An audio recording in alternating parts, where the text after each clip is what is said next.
I want to talk to you about what is happening or what's supposed to be happening in worship. And that can be kind of sound like a dry title, but I just want to talk to you about the process, the spiritual process that's going on when you worship. You guys have an opportunity to come in here on Friday nights and pretty much throw away all the agendas, the lists, all the different things that might bog down other groups, other places, and you can just come in here and you can just get lost in the worship. You can do that. And I like the way you have it structured. From what I understand, you worship at the first, and there's a message. Then at the end, there's kind of just this unbroken, open-ended time of worship. You need that. And so that's so important for us. But there's something that's going on during that. And if you don't understand it, then you could come in week after week and nothing happened for you. And let me tell you something. You need something to happen between you and God. You need it. You need an encounter with God that will ruin all of your plans. And everybody in this room has plans. That's the beautiful thing about this group, this age group. You guys got all kinds of plans. I mean, some of you, that's what you're thinking about right now is your plans. You're saying, I don't know, there's an old guy, you're texting, there's this old guy up here. I don't know, I'm just thinking about my plans. You know, I get that.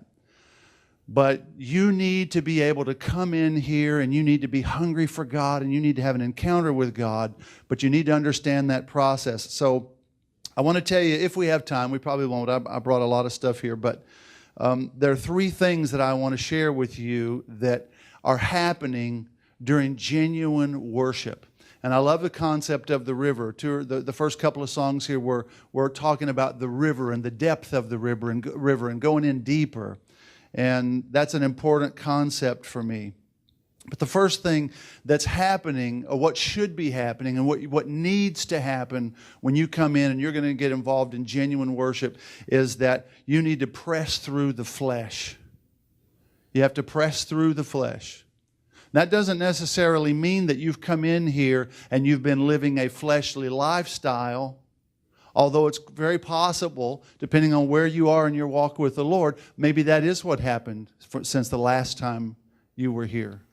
I don't know. We're not going to have a survey tonight and give you a chance to tell us whatever you did this week. But whatever it is, you're here and you've squared that away, or you're trying to, and you just want to get close to God. You just need a touch from the Lord.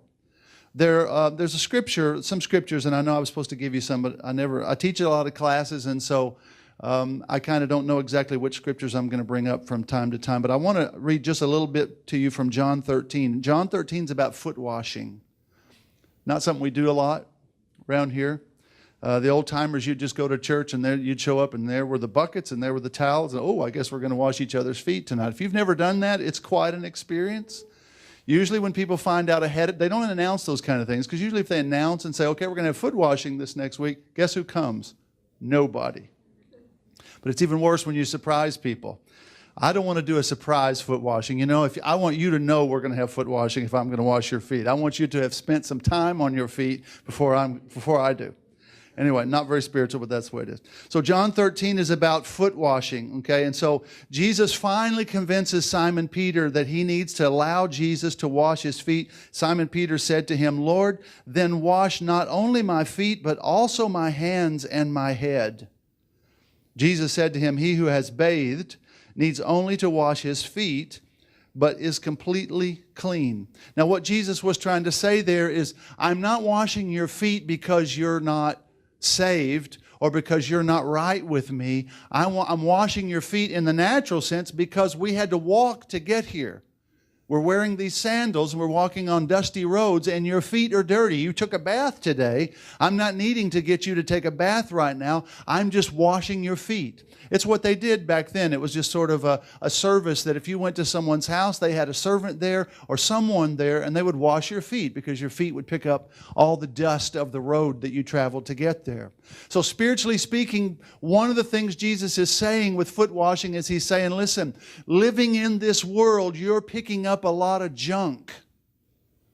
Just living this week. If you watch TV, Okay? You're picking up stuff. You're listening to music. You're going to work. Whatever you're doing. When you live out in the world, even as you're trying to live a good, godly life, you're still picking up the dirt and the filth of this world. It doesn't mean you're participating in it, but you've been bothered by it. It attaches itself to you. It affects your attitude. It can cause you to be angry or impatient. And given enough time tonight, we could talk about sort of what's happening as we exist in time itself, and how fast things are going, and how focused we are on what's happening in the world. But the point is that you pick up the grime and the filth of those around you, even if it's just the attitude. So when you come into the house of God, and this is the house of God, guess what? You're trying to press in, but you've got stuff that's in the way. I mean, it's in the way. It's an attitude. Maybe you got angry this week. Maybe you got impatient. Maybe somebody hurt your feelings. Maybe you're broke.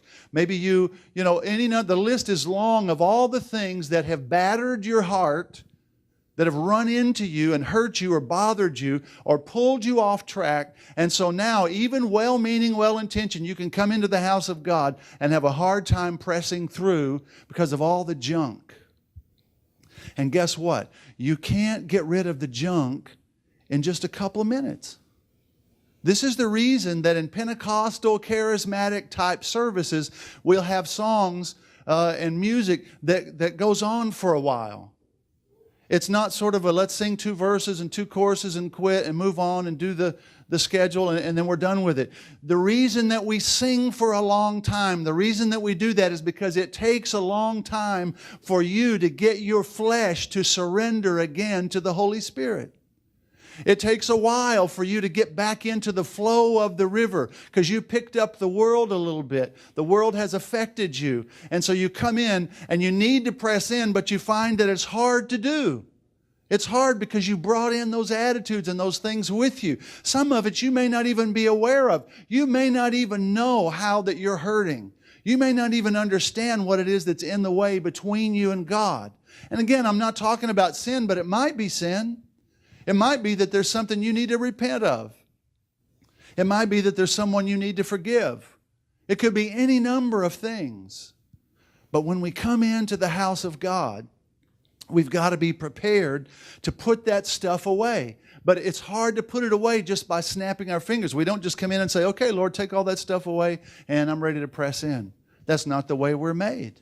Your heart is a very sensitive place, in not just in your body, but in your spirit. Your heart matters. And when it gets beaten up or when it gets affected by the world, it takes a while. You need the presence. You need the washing of the water of the Spirit of God. You need the Spirit of God to come and touch you and move on you and woo you. You need to be able to hear His voice again. And you got to put aside the voice that you've heard out in the world so that He can begin to bring you deeper and deeper. This is why we need time. We need to take our time in the house of God because we're trying to press through and we're trying to get back into that frame of mind. And this is why I love the concept of the river. See, we can't afford not to get into the river of God's presence. Now, I don't know if you probably haven't heard of maybe you have. Bob Sorge has a book. It's called something about the river. I don't know. I don't think it's called something about the river, but it is something about the river. It's actually a book for worship leaders, but it has such application for us as well. And in that book, he takes sort of a wide marker and he draws sort of this squiggly line, this thick squiggly line that represents the river of God's presence. And it's flowing all over the place. And then he draws one thin straight line.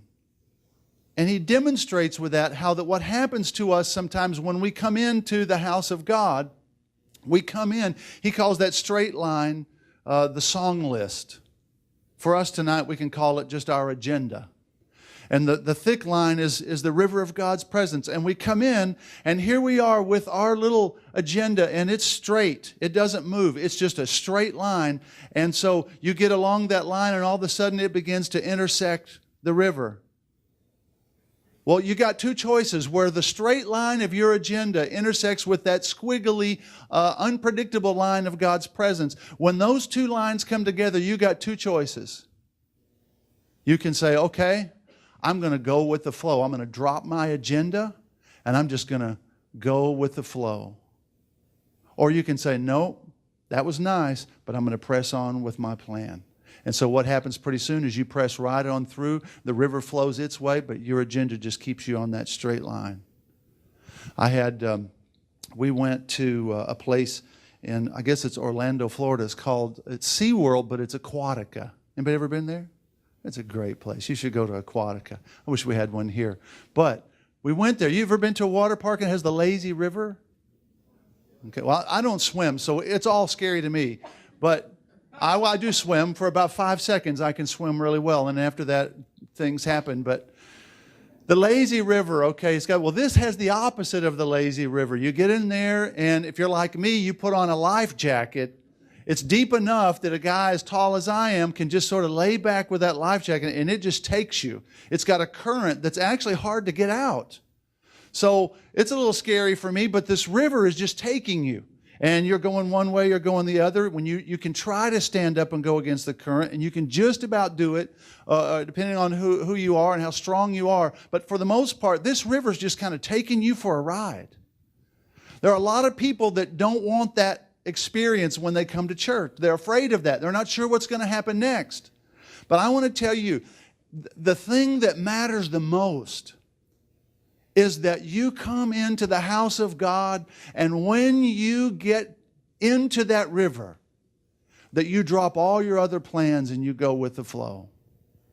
Drop everything else and go with it. Drop whatever you were thinking. Drop whatever you thought was coming next. Drop the announcements. Drop every possible thing. And just go with the flow of God's presence. That means more than anything else that you could do. That's not just crazy, because guess what? God's presence will lead you to the places where you need to go. But see, we can talk about that as a corporate experience, but you as a person, what will you do when you come and you get into God's presence? Will you go with it? Or will you just sort of say, no, this is my plan. I'm not open for those kind of experiences. The old timers in Pentecost had this concept. It's still a good one, but a lot of people don't use it anymore. It's the idea of praying through. And the concept of praying through for Pentecostals is that you go into that private place of prayer, and you go in one way with this attitude of whatever's going on. Maybe you're angry or hurt, or all the long list of ways that we wind up, the conditions we wind up in. And you go into that place of prayer, and you shut that door, and you get on your face before God, and you refuse to leave until something changes. Now, some of you don't know that you can do that.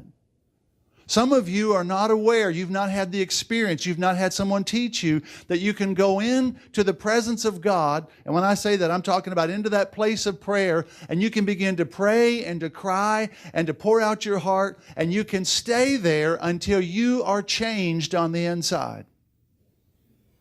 That's called praying through.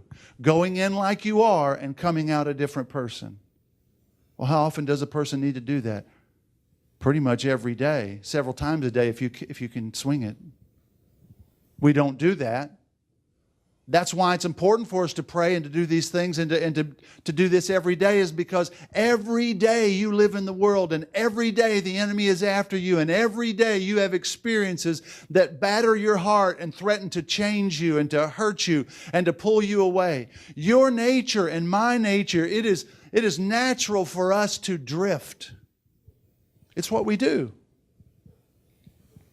To use a different kind of picture, it's a lot like a garden, which I know very little about. And I don't really want to know much about it because I don't like getting my hands dirty. I don't really like digging and doing that kind of stuff. But I have had to at times. And I know this, that you can take a plot of ground that is full of weeds and all kinds of stuff growing in it. And you can get out there and you can dig and get that stuff out of there, and you can get it to where that dirt is clean again. It's free of all those kind of things. And it's beautiful. And once you get to that point, it's kind of enjoyable to say, wow, look at what I did. That's a really great accomplishment. Now you can plant things in there and it's going to be beautiful. And guess what? Guess what's going to happen if you don't do anything else to it after that? Come back in about a year, just like it was before. All that stuff comes back. And guess what? The wind blows stuff in. Stuff that was maybe in the soil that you didn't see before is still there and it's going to grow. Left alone, that patch of ground that you worked so hard in will go right back to the way it was before. It'll be full of weeds and rocks and all kinds of things. That's exactly what happens to your heart and my heart. Which is why every day we have to come to God and say, here's my heart. Change me. But see, the worship experience is a chance for you to come in and say, oh God, I'm not going to leave unless you touch me. I'm not going to stop worshiping until I've found the river, until I've pressed in, until you've changed me tonight. So here's one of the things that happens to us when we're in a worship service. We want to pray, we want to cry, and we look over and there's a person next to us and they're just going. And so we're thinking, oh man, I'm a little embarrassed here. I was at a concert one time. It was a Carmen concert. I mean, that tells you how old I am. Oh, I love that. And that's funny to you guys, which is, I wasn't planning for that, but yeah, I can see why it would be. Oh, wow. This is that second reaction that I told you I have. I'm feeling that right now. Okay, so I'm at this Carmen concert, and if you've never been to one, because all of you were probably wearing diapers when he was pretty well known, it's wild and crazy, and you're standing and you're screaming and you're shouting, and it's great for old people like me. We weren't old back then. So I was at one of these concerts, and I'm watching, and there's a family in front of me, and there's these children, and I'm watching them, and they are so desperate to get involved in this. I mean, they want to stand, and I can just tell, because they're just really wanting to get into it. But mom is sort of neutral next to them, and then dad is like this. No way they're going to get up, because dad has already set the tone.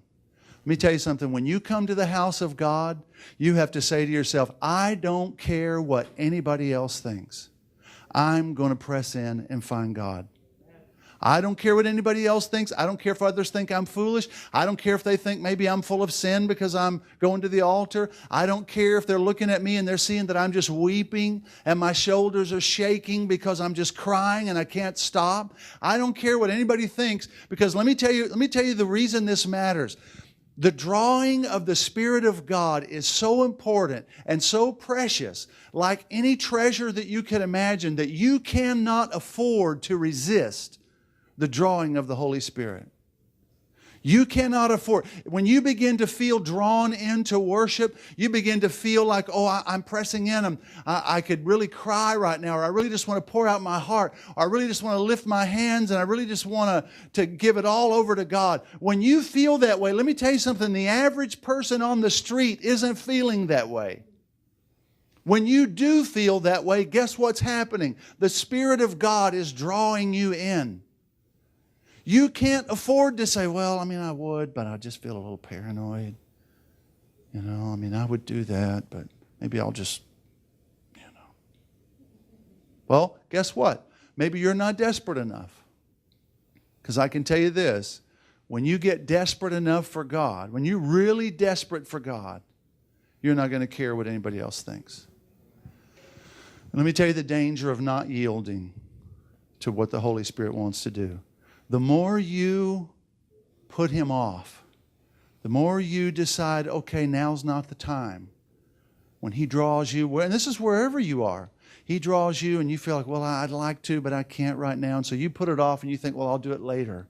The more you do that, here's what happens. Your heart gets a little harder, a little harder, a little harder, until what happens is you can't tell that He's drawing you anymore. It's not that He's changed, but you've changed. You've drifted.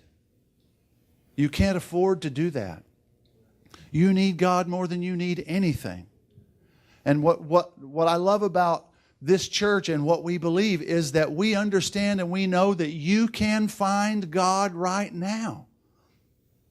You can feel God. Now, I don't go around feeling God all the time.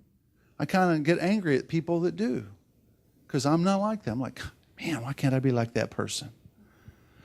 Some people hear God about every 3 minutes. God says something to them about every 3 minutes. I'm like, why can't I be like that? But I'm not. But I know that God is there, and I know that He's touched me, and I can remember all the times when the power of God has fallen on me, and all the times He's spoken to me, and all the times that I went into prayer one way and I came out another. All the times in the service, just this last Sunday morning, I came into the sanctuary, and for one reason or another, I had to sit up in the balcony, which is kind of what I like to do anyway, but I had to stay up there. And so it's kind of just me and whoever else is up there in the balcony. Some people get their mail up there. It's kind of a place you can hide, but I was there, and something was really bothering me, and before it was over, I'm just weeping and I'm crying, and God is helping me.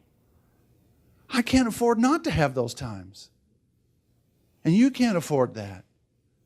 One of the pictures that I love in Scripture comes from Ezekiel 47. I'm not going to read it to you. If you haven't read Ezekiel 47, you should read it. There's a story in there. It's not really a story. It's the account. It's a prophetic sort of vision that's happening to the prophet Ezekiel. And this angel has taken him and shown him water that is now coming out. I believe it's out of the south side of the temple in Jerusalem. And the water's just a trickle, but pretty soon it's ankle deep, and then a little further it's knee deep, a little further it's waist deep and chest deep, and before long it is a mighty river that is so deep and so powerful that he said I couldn't even swim across it. It's just this powerful river. One of the things I love about that passage is that it says everywhere the river went, or everywhere the river goes, things that are dead come back to life again. Now, this is not talking about an actual river that you could go see right now, but it is talking about an actual spiritual river that has already begun to flow since Jesus came and since the day of Pentecost, but it flows all the way into eternity. It's a river that you can get into right now. And when that river comes to you and you get into that river, the things that are dead in your life come back to life again. You come back to life again in this river. One of the pictures I have, and I'd like to get somebody to do like a little play or skit sometime. I'm kind of weird that way. I like these little things, these pictures in my head. So I can imagine somebody standing. Anybody remember have you ever seen one of those galvanized little tubs that somebody might do their wash in? I mean, you guys maybe have never seen anything. I am from Texas, so I've seen lots of things like this. Anyway, it's just a little tub that you could stand in. You could wash your clothes in the old days or something like that. But anyway, imagine somebody standing in that water, and it's full. It's only about this tall off the ground. So he's just standing in there. It's a little above his ankles. He's got his little floaties on his arms. You know, he's got his bathing suit on, preferably not a Speedo, but something presentable, you know. So he's just standing there, and he is having a time. He's splashing that water on himself, and he is loving it. He thinks he is living the dream, you know. He's in the water, and it's just great. But pretty soon, off from the side, here comes someone, and he's running, and this person is soaked from head to toe. And then you begin to hear off in the distance, you can hear all the sounds that happen when people are just out in the river and they're playing and they're swimming and they're doing whatever it is you do when you just enjoy the refreshment of the water. And you can hear all those sounds. And this guy's coming and he's saying, listen, why are you standing here in this ankle deep water when you could go over there and go head over heels into the river? It could take you. You could be completely refreshed. But he's just content to just, no, I got just a little bit here. This is safe. This is safe. This way I can control the water. I can get down. I can splash it on me when I want to, but when I'm ready to leave, I can just walk away. One thing about the river of God's presence, when you give yourself to it, you just don't casually walk away from it. If you yield yourself to it, it's going to take you wherever it wants to take you. It's going to change things. It's going to confront things. But you can also be sure it's going to bring to life everything that was dead. And that's what's going to happen in your life. So here's the thing. You got to decide, is this what I'm going to do? Am I going to be a worshiper? Am I going to come to the table every Friday night and I'm going to press in and I'm going to start this worship revolution? You know, one of the things I'm noticing is that we've got all these different sort of young worship groups happening in our church and in our school. We've got the table, we've got the Planet Impact, we've got them in the school. And one of the things that I notice in every one of those places where they're worshiping, it's just young people that are just leading worship. They're just singing. Nobody's really come by to say, oh, you're supposed to do this and not do that. They're not going from some rule book. They're just doing it. It's just this raw, let's worship. That's what we need. And you can bring that with you into the sanctuary. Go in there and on Sunday mornings, just worship. You say, yeah, but then the song stops and we go to the announcements. Keep worshiping. Don't let anything stop you from pressing through and praying through. I don't care if it's the announcements. I don't care if the service ends. Stay right there. Stay for the next service. Don't get up until you've been changed, until you've been able to press in and let God touch you. Now, I want to give you one last thing here before I end. And I have a whole lot more I'd like to share with you. So I'm going to need all of you to make an appointment and come sit with me in my office because I'd like to share all of this with you. But the thing that I want to share with you is this one last little concept here. And that's this. If it's, and I'm going to read, I wrote this, but I want to read it to you so I give it to you just right. If my desire is to live my life in the presence of God, to perpetually cultivate and maintain a heart of worship, I have to put away anger and defensiveness. Now, I'm not going to launch now into some sermon about anger and defensiveness. When I wrote this, that's what I was talking about. You can plug in whatever you want to there. Plug in whatever it is that distracts you, gets you emotionally involved in something other than the presence of God. But let me give you this as an example. To respond to someone in anger, in essence, I have to leave the presence of God, go be angry, do what I'm going to do while I'm angry, and then I got to stop that.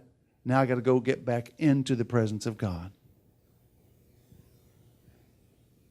You can't be angry, resentful, impatient, all those things, and have, joy and thankfulness in your heart at the same time.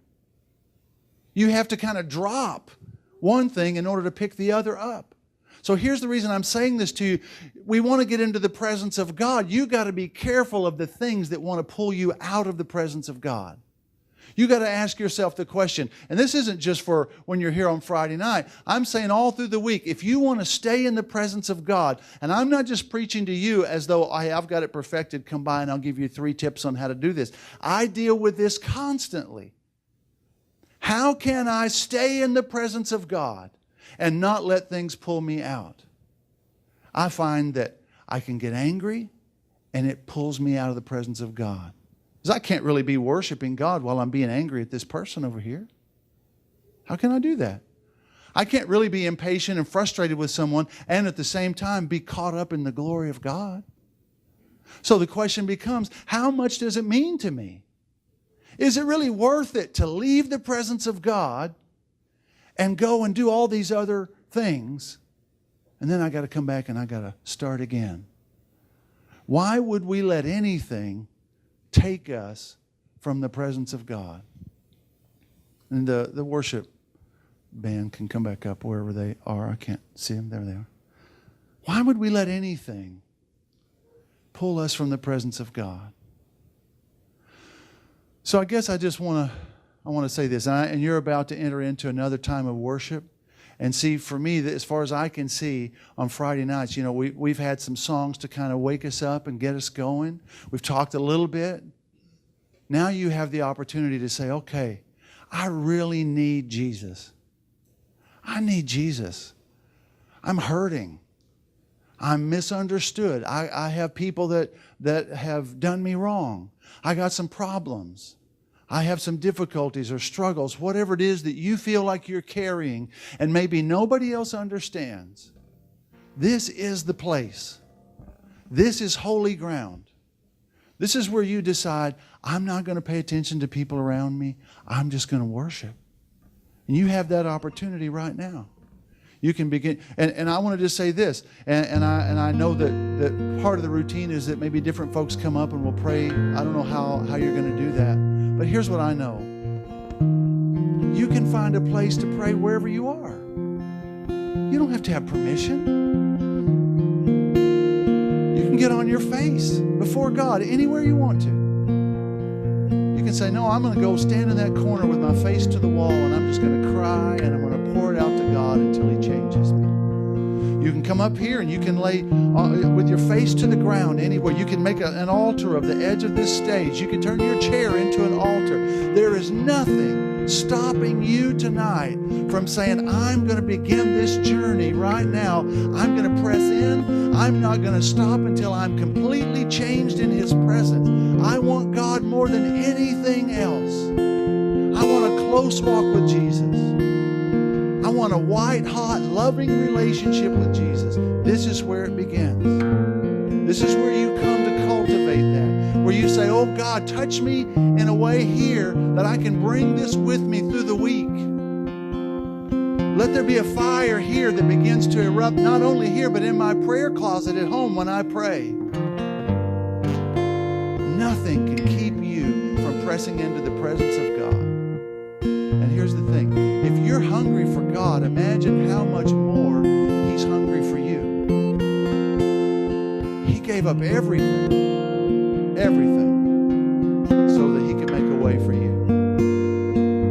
So I'm gonna get out of the way. I'm gonna ask Seth to come back up here and everybody else and just begin to lead you in worship.